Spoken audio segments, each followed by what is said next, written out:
Yo, what's up, YouTube?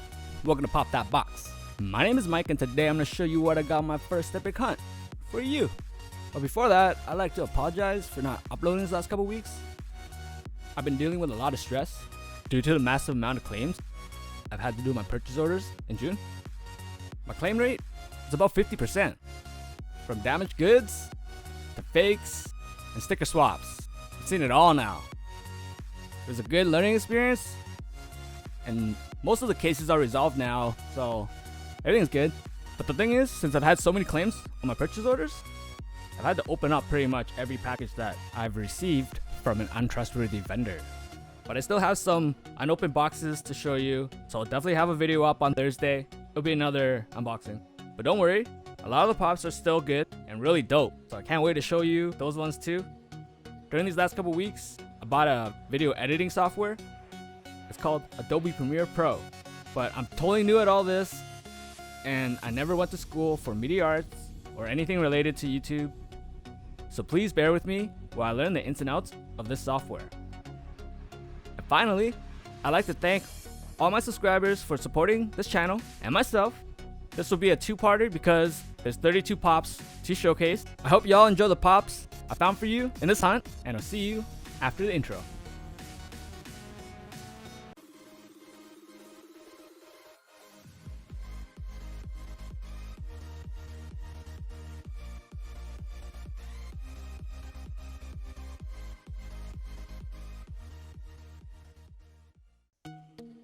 Welcome back, YouTube. So my original plan was to describe what the pops were and give you the name and number. But you can see all of that, right? So I thought I'd tell you the story of how I got all these pops. I know the trailer doesn't explain too much, so I'll explain it now. So it all started with me and my bro, Chua Lorian. We were hanging out, and he said he found an ad at the marketplace on Facebook. Somebody was selling the South Park set I've been looking for. So I messaged the guy and I asked him, "Hey, I live in the island. Could you ship it to me?" And you know what he said? Yeah, he said no. Yeah, he said no. So I messaged him back. I was like, how about you meet me at the terminal? Because it's really expensive to take my car onto the ferry. It defeats the purpose of finding this good deal. So he messaged me back with an address.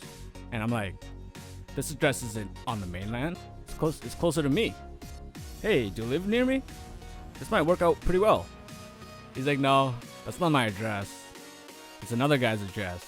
I need you to go there and pick something up for me, and then I'll meet you at the terminal. So I'm like, whoa, what am I picking up here? Could be drugs, could be anything, right? So he told me they were just some antique hockey lampshades. Yeah, they're made out of glass, so he didn't want to ship them. Fragile, shipping. Look at me, 50% claim rate. So I looked up the address and found out it was about 100 kilometers drive there. And I'm like, yeah, so I'll do that for you, but it's a far drive, so could you hook me up with something? He's like, yeah, sure, I'll give you $50 off the pops. I'm like, sure, I'll take that. Deal. So the pops original price was 150 Canadian dollars. That's about like 110 American. So it only cost me $100, 100 Canadian dollars, or like 71 American dollars. That's not too bad for 14 pops, right? So the meat, it takes about a week to set up because I have a hard time getting in contact with the other seller, the new seller. Told me he was busy working in his yard all day, so yeah, couldn't hear his phone. But during this whole week, I was talking to another seller from the mainland, and we were setting up a deal, this and that. He had a whole bunch of anime pops. Since I was already heading to the mainland, I decided to message the other seller. And I was like, hey, could you meet me at the terminal? And you know what he said? Yeah, he said no. Yeah, he said no too. He said he didn't have a car, so he can't get to the terminal. He lives around like 30 minutes away. So I was like, oh man, that kind of sucks. So I was like, hey, why don't I just call the first seller, Maybe he'll do it for me. I don't know. I did something for him too, right? So I messaged him, and I was like, hey, could you pick something up for me since I picked something up for you? He says, sure. You know what? I'll do that.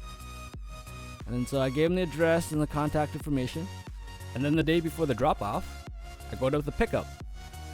If you watch the trailer, when I do the magnified zoom in, that's the guy I'm picking something up from.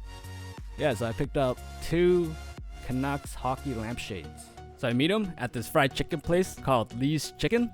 Best chicken on the island. Yeah, we don't have that great of chicken. So after I pay the guy and pick up the lampshades, I head into Lee's Chicken because that's why I wanted to meet him there. He was willing to meet me halfway. I was like, it's worth it if I get some chicken too. So I go in there, I buy like a 15 piece or something, and then I buy another 15 piece for another buddy, and then I head home. But along the way, I stop by the restaurant and give some chicken to my mom and my sister. And then the next day, I head out to the drop-off. When I arrived at the entrance, he was waiting there with all the pops.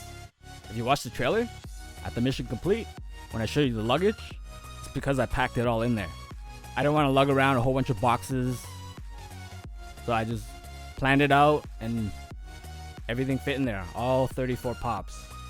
Yeah, 2 of the pops were for Chualorian, and the other 32 were for the YouTubes. So YouTube, what'd you think about my first epic hunt for you? If you think it was epic, could you hit the like button please? And if you haven't subscribed, could you please subscribe and turn on your notifications so you can get notified when part 2 comes out. Alright, well, have a great day, stay safe, and I'll see you on Thursday.